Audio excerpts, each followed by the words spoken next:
Sometimes the most unexpected moments don't happen in chaos, they unfold in silence.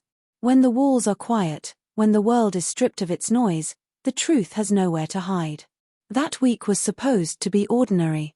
Just 7 days of routine while my husband, Ethan, traveled for work. But what happened in the hush of that empty house still lingers like a song I can't forget. It had only been 4 days since Ethan left for his business trip, and the house already felt too wide, too cold, like even the walls missed his presence. I didn't realize how much he filled the air until he was gone. Without him, every room hummed with stillness, the kind of silence that follows you around and presses into your skin. That morning, I stayed in bed longer than usual. The sun slid through the curtains, soft and golden, warming my skin. Somewhere in the distance, I heard the low hum of the dryer. No alarms. No deadlines. Just the quiet. "Mom!" I turned, startled. My son, Dylan, stood in the doorway. His hair was a mess, his eyes still caught in sleep, his voice low and rough. "You're up early," I said. I smelled coffee. He rubbed his eyes, then smiled. "You want eggs or pancakes?"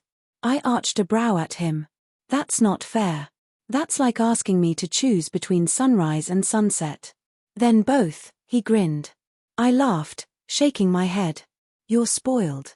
You raised me that way," he shot back before disappearing down the hall. I slipped on my robe and followed the scent of coffee to the kitchen. We moved around each other easily, without needing to think. Him flipping pancakes, me scrambling eggs.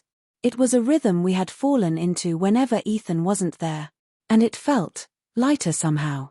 "Dad still gone all week?" Dylan asked, not looking up. "Looks like it," I replied. He nodded, but his silence said more than his words. That afternoon, I worked in the yard, trimming the hedges while Dylan lounged on the couch inside. Music spilled through the open windows, old R&B I hadn't listened to in years. "You're stealing my playlist," I called in, half teasing. "It makes the house feel soft," he answered. Something in his tone made me pause. "You always did like comfort." "Only when it feels honest," he said, and for a second, his gaze locked with mine through the glass.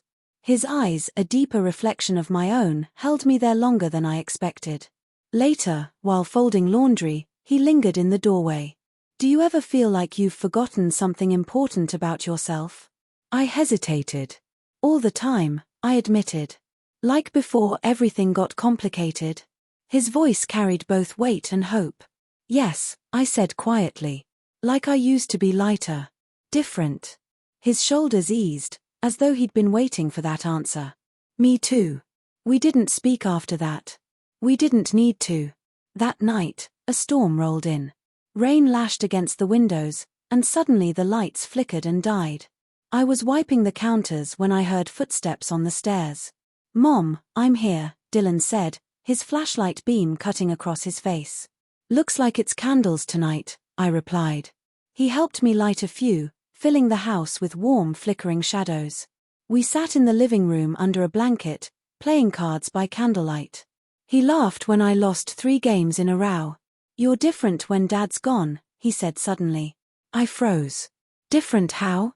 "You smile more." That caught me off guard. "You notice that?" "I notice a lot."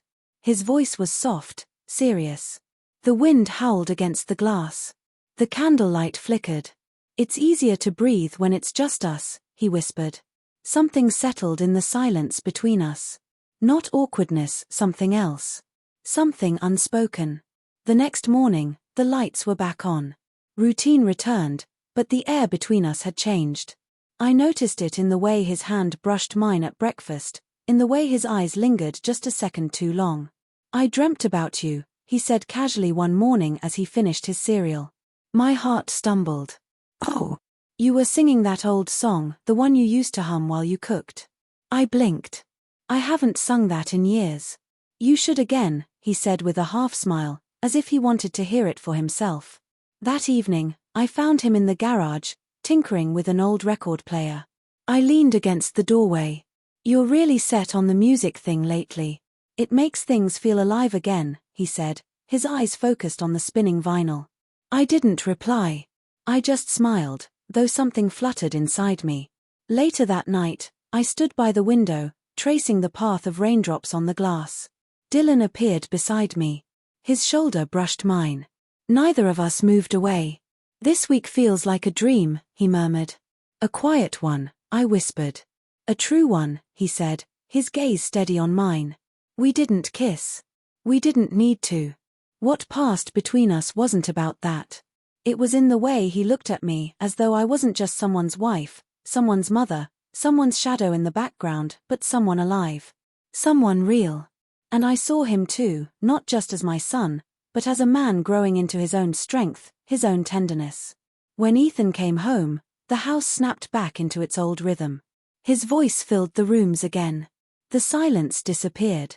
Dylan and I never spoke about that week.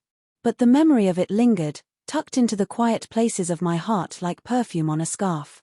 A few days later, I found a note on my nightstand. "You're more than they see. Don't forget that." No signature. But I didn't need one. On my birthday, Ethan sent flowers. Dylan made dinner, too much garlic, as always. Then he handed me a necklace. A silver chain with a tiny flame charm. "For your light," he said softly. I touched it, my throat tight. "You remembered." "I always will." And I believed him. Because some weeks change you. Some silences speak louder than words. And some connections, no matter how delicate, no matter how fleeting, don't need to be spoken to be real. They just are.